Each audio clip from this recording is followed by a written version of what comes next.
Let's eat. How's everybody doing tonight? We're back. Another episode of Let's Eat. Today we got a special guest by the name of Fred Johnson. How you doing, Fred? Oh man, I'm trying to live, baby. How you been? Doing good, man. Just working, trying to stay busy. It's good, man. Appreciate you for having me on the show, man. Oh man, thanks for taking the time to talk to me. Yeah, always. So I wanted to bring you on. We're gonna get into a few things, but I know you're big on just energy and wellness and overall body and mental health as well. So I feel like you have a lot of game on that, and I want to give some information to the people. Okay. So just to give a little backdrop to my story, started fresh out of high school doing massage therapy and personal training. So it was kind of from Jump Street into my adulthood that I just kind of fell into the health and wellness realm. Almost natural. Oh yeah. From being an athlete, I know you used the ball too. It's just you can't leave the gym, man. It's one of those things. I was talking to my wife because I'm getting older now, so I golf. Okay. I picked up golf. Just it's something, and my wife, I had to explain to her, like growing up playing sports all the time, that competitive nature, it's in you. It's almost a part of you. But just getting out on the golf course with my buddies and competing, like it scratches that itch enough to keep me satisfied. Right. No, it's in you. You're gonna find something to compete with, whether it be video games, being physically active. Mm-hmm. I mean, racing your kids up the street, you just gotta have something to push you and motivate you to keep trying hard. You know what I mean? Oh, yeah. Well, with the pandemic going on, things have, kind of slowed down a bit. Mm-hmm. Doing mostly online training now, which is a little different. It's harder to, kind of put that energy through the phone, kind of get people motivated, and you get some people falling off. And people, they don't like what you're telling them. They can just put the phone down. Yes, or they angle it in a way to where it's like, push-ups, and it's like, oh, okay. Yeah. Disappear off screen. They're yelling, I'm doing them. I'm right there with you. The phone fell. So, phone fell. Yeah. So it's a little different, but like most things in life, I embrace challenges. You know what I mean? Mm-hmm. We got to roll with the punches in life, man. Especially right now with everything changing, almost I feel like business entirely is going to go into a completely different direction when all the chaos is over. Yeah. So being able to adapt now, most of us will be able to fall into where business is going to end up when all this is said and done. Exactly.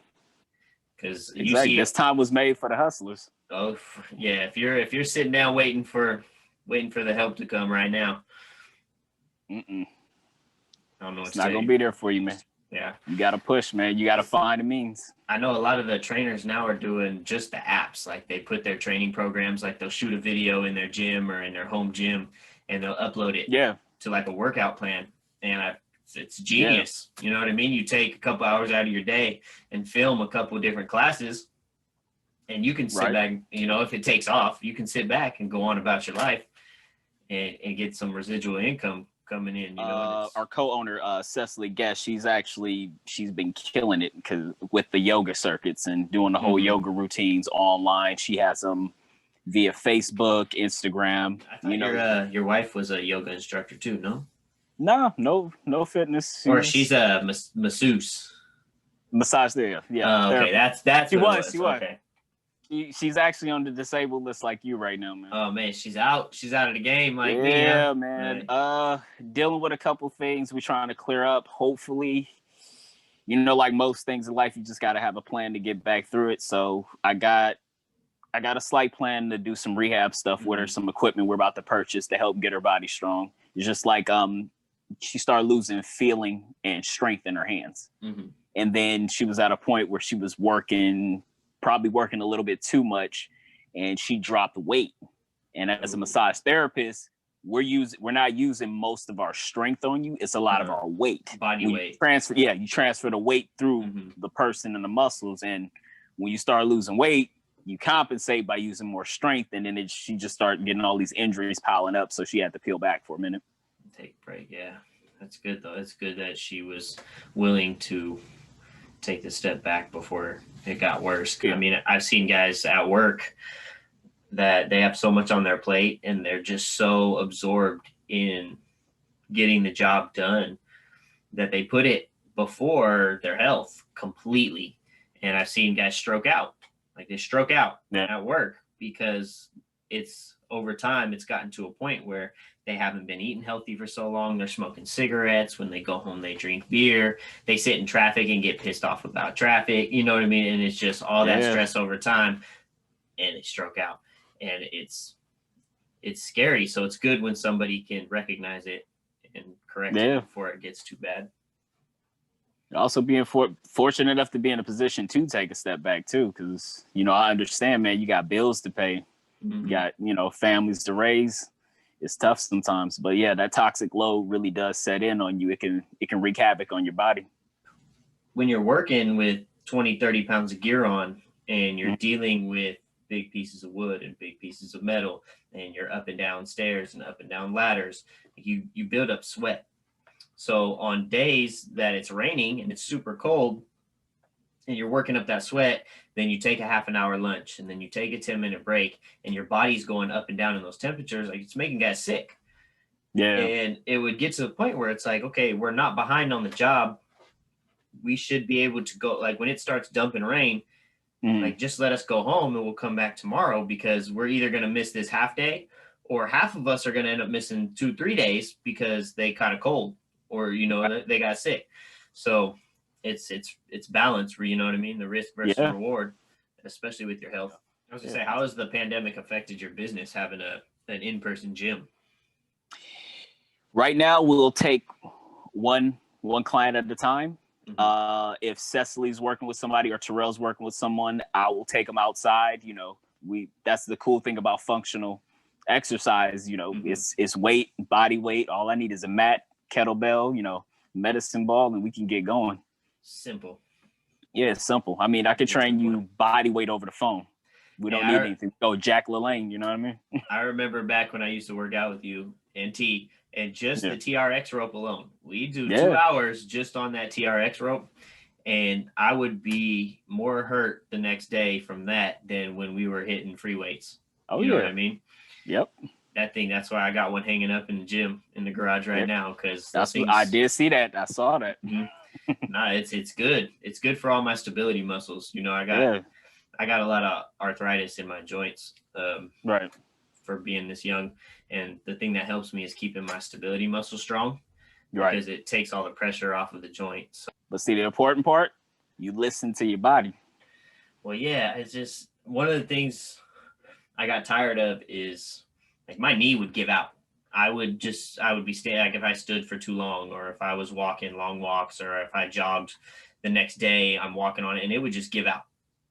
Wow. You know what I mean? I would just kind of give out, and I had MRIs and everything, and it just came down to arthritis, just wear and tear over the years. And then the last year or two at work, my elbow's been locking. I mean, I kind of wake up and it's locked. I got to force it open. Hands numb all the time. Wow. It's been messed up. And so they chalked it up to the same thing. Like, your knee's got arthritis, your back's got arthritis. It's just arthritis. And so finally it got to the point where when I just went in this last time, they were like, no, we're gonna do an MRI on your elbow, because it's nothing's helping. The medicine's not helping, the therapy's not helping. And they were, oh, you don't have any cartilage in your elbow. I was like, oh, well, maybe that's why I've been having all these issues. Yeah, that could be a reason. You know, because they're just telling me, you know, take Motrin. It's just arthritis. You know, you have a tough job. You know, and I'm like, no, like, I know my arm, something's wrong. This isn't just art, because I have arthritis in my other elbow, and it's not the same. Not even close. That's kind of my big gripe with the medical industry too, man. It's I don't care who you are, what injury it is. It's almost the same story. And this is for me doing massage therapy work, personal training. Anytime we would encounter an injury, and it was like how you described, where it was like persistent and nagging, I always say, push for the MRI. It's like, I know they're not gonna give it to you. Keep pushing for it. I was like, the X-rays they give you, the little printout therapy workouts. It's going to do nothing for you. Push for that MRI so we know what's going on. I know it's expensive, depending on your insurance or whatnot. It could be hard to get into, but we're not going to know a damn thing until we actually get inside there and see what these ligaments, the tissues, the cartilage, the meniscus, all that. That's what the MRI tells us. The actual structure. Anybody listening, push for it. Yeah, push for your MRI. Do not settle for that X-ray. Which I'm going to attest to that only because, so my doctor, I love my primary doctor. She's amazing. And she was taking care of me, but she didn't schedule the MRI until I inquired about it. Like when I was like, should we do an MRI? Because what they did is they had, from the numbing and everything I've been going through, they thought I was having nerve damage. And so they had did an X-ray of my shoulder and it had my whole like upper arm. So they were looking at the X-rays of my elbow when I was first complaining about this. So they were just saying like, yeah, you have bone spurs, you have a few little hairline cracks in there. So it's probably just causing the inflammation. Right. And that, after 8-9 months later, it's getting worse. I'm like, no, there's something else. Like something's going on. Can I get an MRI to see if I tore something, see what's going on? And that's when they found that I was missing a whole lot of cartilage. So I gotta see a specialist because the first specialist said there was not really anything he could do until it was time for me to get a full elbow replacement. Yeah, let's avoid that like the plague, man. Whatever we gotta. I'm a fucking construction worker. What am I supposed to do? Oh man, I don't know. Mike can't even use a brace after that. We got rehab. I don't know. There's some stem cells research coming out. They're doing a lot of stuff where they're taking out, whether it be blood plasma, different areas of your body to try to get some stem cells out of you and then shoot it back to where you need to. Or, since we're talking about food, I know it's kind of I wouldn't even say contradictive. I've been on a fasting kick this entire year. Not to, segue too far from it, but what I'm learning is that we have this innate ability to heal ourselves through fasting. Okay, so not off topic. Let's run with that because food, to me, what I've learned from food is food has the ability to change our lives, I feel, more than anything else that we do. Because from the different diets that I've tried, the different advice that I've taken, from paying attention to myself after I've consumed certain drinks or certain foods, like you pay attention to how your body reacts. Like if you're feeling sluggish and slow and tired, like there's something in your diet that's most likely causing it. Now I understand that there's disease and condition and all that. I'm not saying every time, but for the most part, for your average healthy individual, like your diet has the ability to change your life completely. Oh yeah, definitely. I mean, like you said, it's that usually 30 minutes to an hour window where you're going to know, yeah, this was probably something I ate. If you're feeling completely fine, the next thing you're dealing with bloating, cramping, you know what I'm saying? You're sluggish, irritable, and it's been 30 minutes to an hour after you eat. It's a good chance that it was caused by it. Because it's like guys will come to work and they're like, what'd you do last night? Well, shit, I drank till like midnight. Okay. So for our job, we start by 7:00 on most jobs. And most guys have a 45-minute to an hour and a half commute. So we're getting up before the sun, right? So if you're going to bed drunk at midnight, you're getting up, chances are by 5. All right. Yeah. You're not well rested. You got alcohol in your system. You're not hydrated. Then those guys come to work and they smoke a cigarette and they pound a Monster. Ooh. And then they go out and bust their ass in the sun. And by lunchtime, they're wondering why they want to pass out. I mean, it could be. I don't know. It could be all this toxic stuff you put in you. I know I'm being extremely sarcastic, but I mean, people have to remember alcohol, it's fun. I'm not going to pretend like I don't like it. I told you, I think off camera, I'm doing Sober October. So I've abstained away from cannabis, caffeine, including coffee, teas, All kind of sugars or anything to make it long story short. I want to get into all that. No long story short, we're going to get into all the effects of all those things. You can't put poison in your body and then expect it to run right. It's the same thing as if you were to pick up a Bentley, you're not going to Arco. You're getting the cheap gas, you know what I'm saying? No, you're not going to Bon Fair. You got to shell out that money. You got to get that, that Supreme. You got to put it in there. We have to think of our bodies as this vessel that we want to take us. It's like, how long do you want to live? Mm-hmm. You know what I'm saying? That's the real big question to it. It's like, we need to eat to live. So I'm not telling you not to do those things, but really think about moderation. And if you're doing a physical job, right? always balance. And if you're doing especially doing a physical job like you're doing, man, that's a lot of demand. That's a bigger demand than most people have. So whereas the office worker, I might be able to get away with that monster. I was drinking all night, but I'm sitting here on the keyboard. You know what I'm saying? The worst thing, I'm gonna get cramped up, my hips and back get a little tight. But it's keeping me awake. Yeah. You might be able to get away with it, but you picking up, we picking up wood, lumber, you moving stuff around. Yeah. You said what, 20, 30 pounds of gear on you?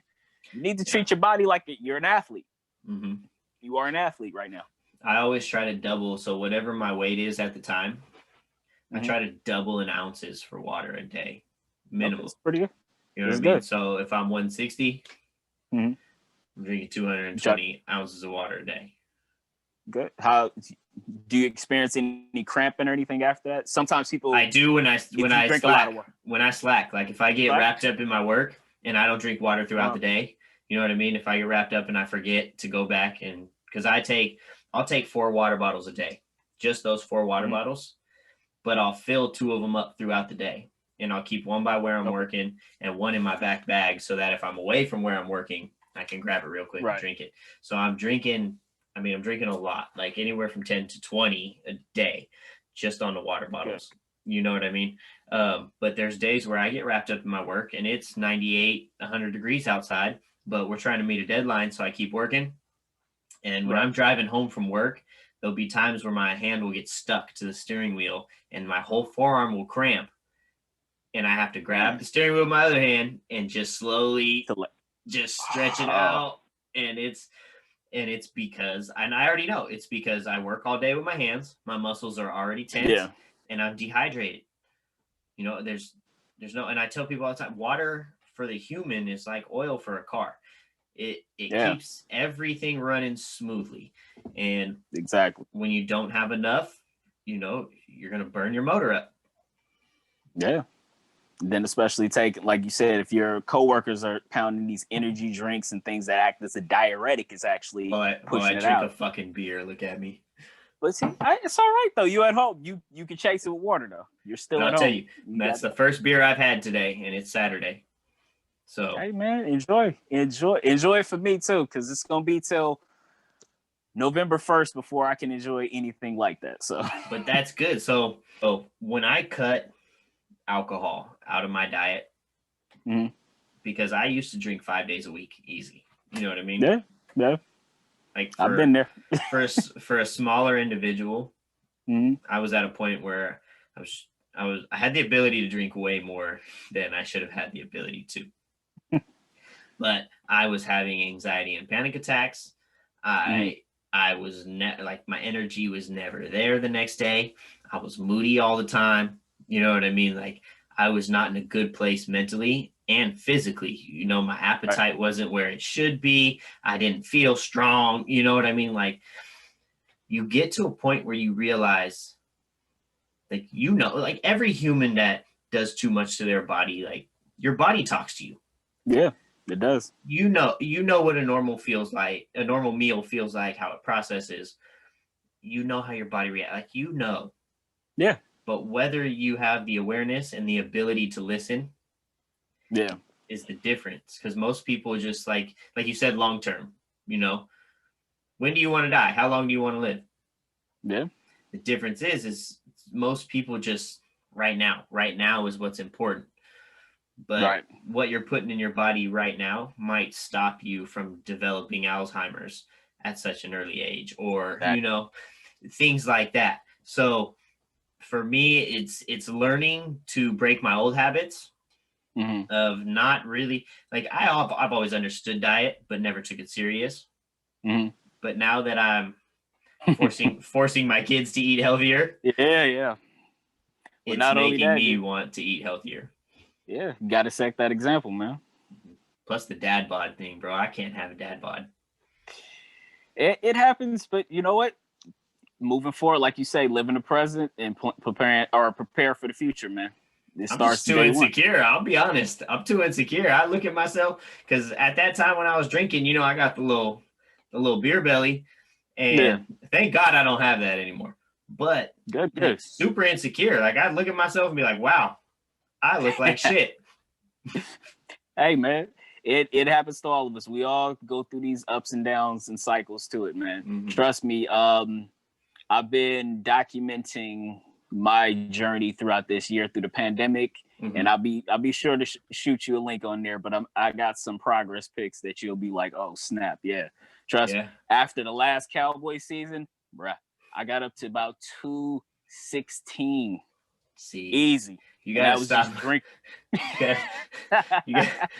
that was just the Cowboys. I'm gonna be honest with you. You gotta stop relying on the Cowboys for happiness. Hey man, trust me, because you might be pissed off for a long time. I'm finding it within, man. I could watch the game now and be at peace with my soul. Right. So I will tell everybody, I'm not here to sugarcoat it. I'm not one of those fans that we go into the Super Bowl. I will tell you, hey, we'll have success if X, Y, and Z happens, but that never happens. You're not out there talking about, man, Daniel Jones is a top 5 quarterback. Oh, no, just be honest about your team. It's the best way to be. Be honest with yourself. Be honest with your team. Yes, Aaron looks great. Aaron, my girl's a cheesehead, so I don't. See, I knew. See, yeah, I knew you picked a good one. So, man, trust me, I know. It pains me to even look at that, man. And we're dealing with McCarthy now, so can't have it all, man. Yeah. All right, let's gear back to food. Go. And then we can go back to arguing about football. No worries, man. I want to talk to you about pre-workouts. Okay. Because I feel like you have a very balanced opinion of the good and the bad of the truth of pre-workout. Because a lot of people that take pre-workouts swear by them. And they ignore the heart palpitations and they ignore the diarrhea. But they love the pre-workout because they can work out for 3 hours. Right. So I get a lot of mixed responses because I'm a pre-workout hater. I just think it's bad for your body. I used to take it, so I'm not inexperienced. I used to take pre-workout. I remember. You know what I mean? Itchy ears, the whole nine. You remember my ears? Yeah.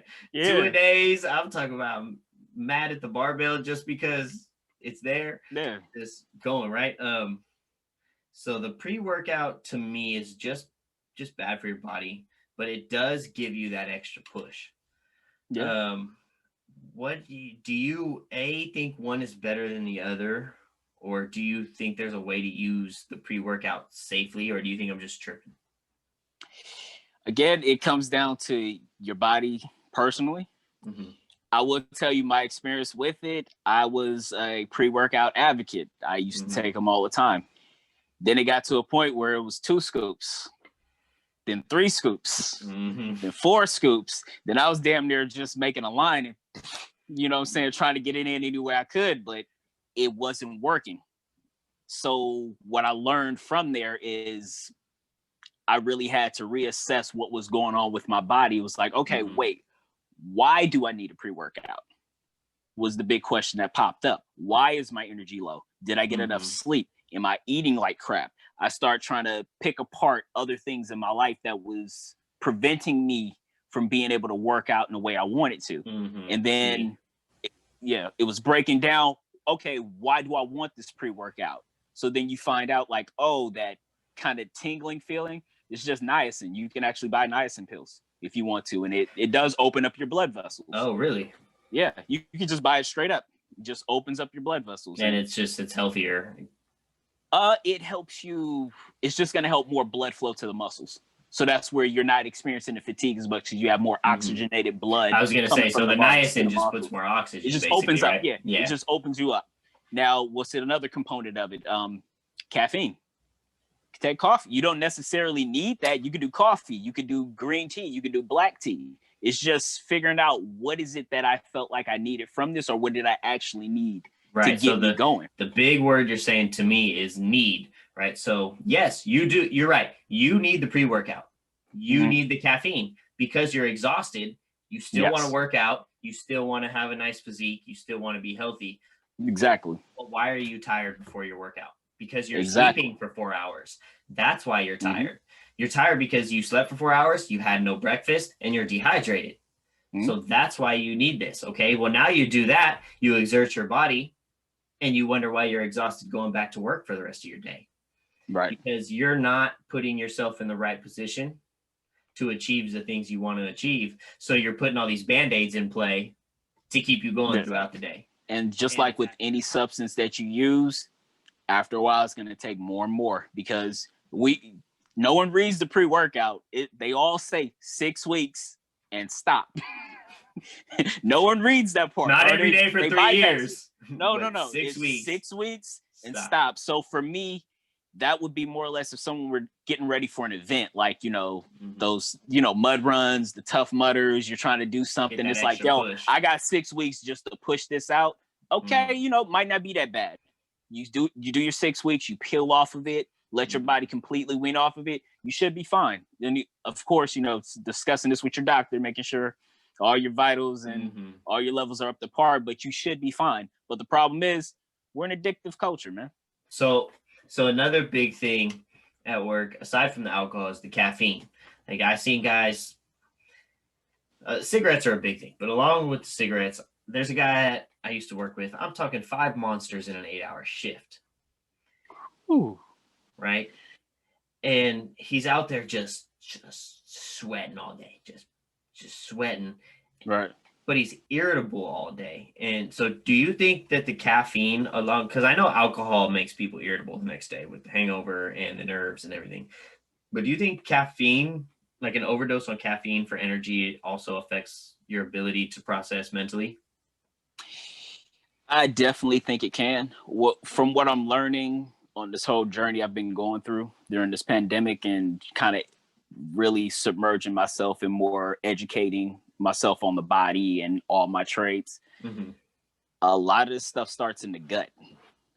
So we have certain gut microbiomes that feed off of certain things. There's some gut microbiomes that prefer carbohydrates. There's some that prefer protein. There's some that want to attack sugars and everything else.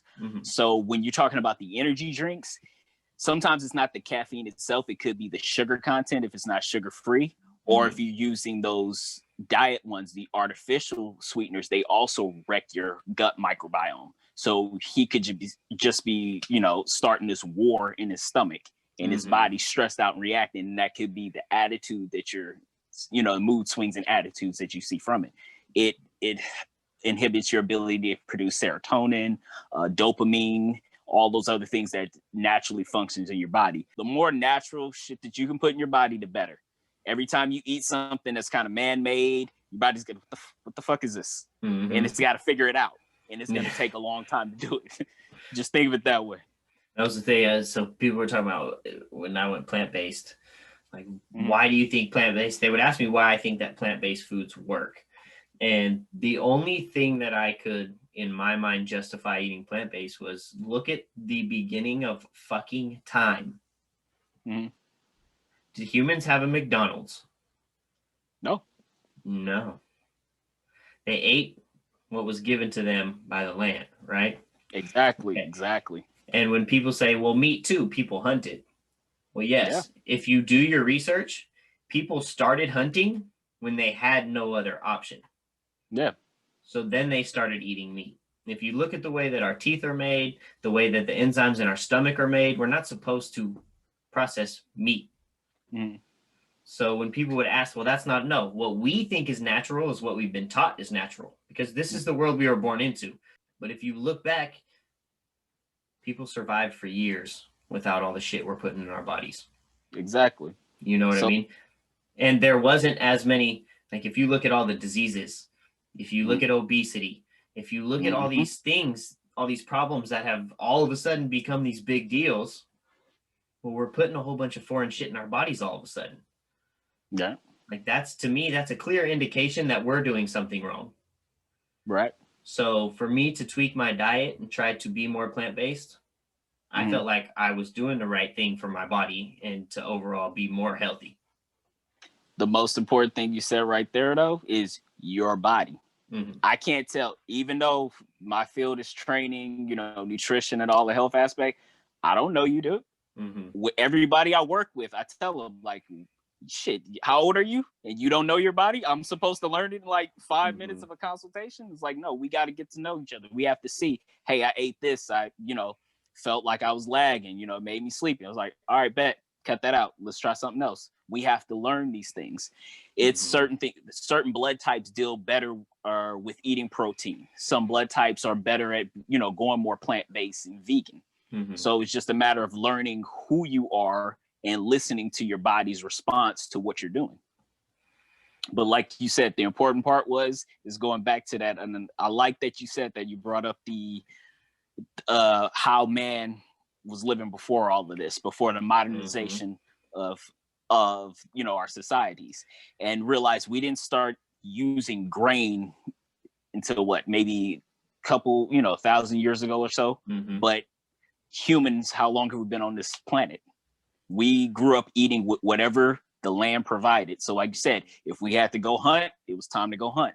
If it was spring, summertime, and the fruits and vegetables were blooming, that's what we were dining on. Our diets have always had a rotation.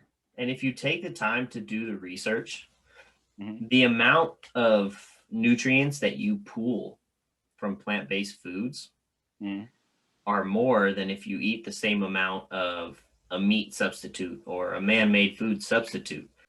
Convenience has become such a big factor in people's diets nowadays that it's almost gotten out of control. People almost feel like they don't have control over their diet because their days are so fast-paced that they just got to fit in whatever they can fit in.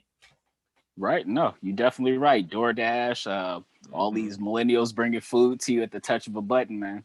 It's wreaking havoc on us. I don't know. But hey, this youngster's been letting me down with their attitudes, but yeah, you know, it's here and there, but it's how you were raised. I really feel like if you had that back, if you had those adults, it doesn't necessarily have to be even parents. You know what I'm saying? Aunties, uncles, grandparents. You know, just mentors. If you have those or older people that you respect, it comes down there. Which that's the challenge. Find some young homies. Find some young homegirls to mentor. You know what I'm saying? We can't be complaining all the time, but don't be there to actually help the youth. Don't be there. You got to be that OG. You got to be that big homie to them. You know what I mean? Too many people just don't care. You know, too many people don't. They have opinions and they have great opinions. They have advice. They have great advice, but they either don't care enough to say it or they're not confident enough to preach it. Right. Like I'm the type of person now. Obviously, I haven't always been positive. I haven't always been, you know what I mean? But at the same time, I've evolved over time, and I'm the type of person, I'll go out, I say hi to everybody, bro. Right. I open the door for everybody. I let everybody go in front of me in line. I'll stop my car in traffic to let somebody cross the street when they're not supposed to, because I'm just trying to keep the good energy. Yeah, it's enough negativity out there, yeah. But you would be surprised at the amount of people that still think that is either stupid, wrong, or doing too much. And it's like, why? It takes more energy for me to be upset or to hold myself back than to just smile and say hi, or to have a conversation with somebody who looks like they want to talk. Or what kind of impact you want to leave on this world? You know, what's your footprint? Do I want to help somebody else? It's important to talk to the young generation because you got to teach them. Like, they don't know if you don't teach them. Right. Exactly. And don't just assume they're getting it at home. Like I said, never make that assumption. That you have found a way to still be a user of cannabis, but you show up for work every day and you work out. Well, obviously you work out every day. You say you still got the gym. It's up and going good, right? Right. So have you personally noticed an advantage of, so being sober October, has your healing process or your workouts been any different because of not using marijuana? I would say that's a difficult one to accurately give because I'm doing such an elimination diet. I'm not even taking in plants, man. Like, this diet is so strict, I can't use garlic powder. Like, it's literally, I'm only ingesting beef, grass-fed and finished beef tallow. And for those of you who are unfamiliar with beef tallow, it's a rendered beef fat. So kind of the same way lard is a rendered pork fat. I use that to, kind of season it. It actually has a really good flavor, and sea salt. But other than that, is this for bulking? Like, is this just a straight, are you just bulking? You can bulk off of this. This is more of an elimination diet to reset gut bacteria within my stomach. It helps with autoimmune diseases that you may have going on, and it can help heal. I don't know if you're familiar with the term leaky gut syndrome, where you can develop kind of holes in the membranes of your stomach, and food could kind of leak out, and then you have this like self-intoxication that you have through. It's pretty messy, but this whole process helps just heal that out. And I said, what better time than sober October, since you'll be cutting other things out? And it really came down to wanting to use less cannabis for the same effect, wanting to use less caffeine for the same effect. So just weaning yourself off of things for a minute, going back to life as normal. Because I know one of the biggest issues people have with getting off of marijuana is the effect on their appetite, right? So we talked all throughout this episode about how, using your diet can affect your everyday progression and your everyday output from your body. So with cutting out that marijuana use and having it mess up your appetite, like, that's also going to affect what you do in the gym, how much energy you have at work, because you're not necessarily able to take in the nutrients to keep your body going. Right. Think of the carnivore diet as an extreme version of keto. So I'm very much in ketosis right now. So I'm still operating off of fat. And like I said, I'm using the beef tallow, which is a fat. You try to look for fattier cuts of meats, ribeyes. I mean, I don't have to explain to you about the meat cuts, but you're looking for that to use as energy. So in that regard, my energy level's fine. And I'm only eating like one meal a day. Like I give myself 4 hours to get all my caloric intake in, and then I go 20 hours, no food. Has it affected your strength at all? Strength? No, I haven't noticed a dip in my strength. It may hinder here and there. Like if you're a little tired, it may be hard to get going, but once I'm actually in it, I'm fine. And there's different levels of the carnivore diet. I'm doing, of course, just me being me, I'm doing the most extreme version. There are some people that use carnivore diets that will use actually like a tablespoon of honey as their pre-workout. Really? And they'll just take it just for that kind of buzz to get them going and then work it off. Because even if you're in keto, when you work out, you're actually going to have an insulin response. Your body, that's just how our body stress out to it. Right. So that's why people would do the whey protein shakes and everything else, because whey protein will give you an insulin response. And it's like, hey, I'm already working out, I'm already got this going, might as well pound this now. Well, something extra to feed on. Yeah. But right now, I'm, like I say, energy wise, I'm good. I say the first, like any other addictions or habits we have, it's always the first 3 days usually that I find are the hardest. If you get through those 3 days, you start creating new habits, it just gets easier from there. You're way more disciplined than me. Mine's like 2 weeks. If I can get past 2 weeks, I'm rolling. Yeah. Well, it's also who you're around. So like now my, having kids around, they're eating a lot of stuff that I can't touch. Like I went to the farmer's market this morning, loaded up with a bunch of pluots. I got the Asian pear apples. They're in season now. Hey, those are good. They're good. I mean, they seem good. I can't tell you personally. Even the pluots. We recently got a bag of pluots and I enjoyed them. Yeah, they're very refreshing. Yes, they've been hitting, but I'm feeding my family a lot of foods that I can't have. Like, I got to send you a picture of it. I did a roast the other day. I marinated it for about 3 days. Used what was it? Red wine vinegar, some garlic, and threw a bunch of stuff in there. Let it sit for like 3-4 days. Seared it up nicely, put it in the oven. I mean, it came out great. Had to cut 2 slices because, again, I can't have the seasonings right now, so I froze it, and I'll let you know how it turned out in November. You had to save a few slices in the freezer, huh? I had to. Once I saw how it looked when it came out, I was like, oh. Made you question the diet. I'm gonna tell you, get that thing to room temperature or close to it, and then just as hot and as fast as you can cook it. Just flash fry it real quick, and it'll stop as much moisture as it possibly can from leaving the meat, as if you slow cooked it and warmed it up or put it in the microwave or something. So it'll get the heat running through it, so it'll warm it up to where it'll still be, like warm meat. Right. But the longer you cook something that's been in the freezer, that's been waterlogged, right, it will dry the meat out. Okay, good looking out. So that's why if you let it get to close to room temperature, everything thaws out. Most of the water will just draw out of the meat. And then if you cook it as quickly as possible, it'll be as fresh as you can possibly get it. Nice, man. Appreciate the info. No problem. So what's the plan with the business? Where's that going? Well, everywhere but down, man. We're trying to do whatever we can. Seeing just how these parameters are going to let us open up. But right now, I think our big push is to start doing more things online until, people are more comfortable coming back out and working out. But like I said, I take people outside. I've been training people online, and just anything we can do to keep the doors open. So what's the best way for people to reach out to you if they want to get involved, if they want some help working out? I say I'll drop, I guess, my Twitter handle. Okay. Probably be the best way to get in contact with me.